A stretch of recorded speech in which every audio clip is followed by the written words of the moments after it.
Il treno alta velocità Frecciarossa 9422 di Trenitalia, proveniente da Napoli Centrale e diretto a Venezia Santa Lucia, delle ore 17:06, è in arrivo al binario 2.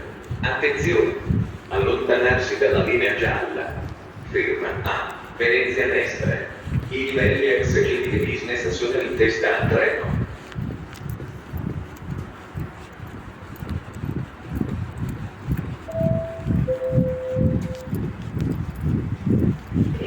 Trenitalia, Frecciarossa High Speed, Train 9422 from Napoli Centrale, to Venezia Santa Lucia. with scheduled departure at 5:06 p.m. is now arriving on platform 2. Please stand behind the yellow line. This service will call at Venezia Mestre. executive and business class are located at the front of the train.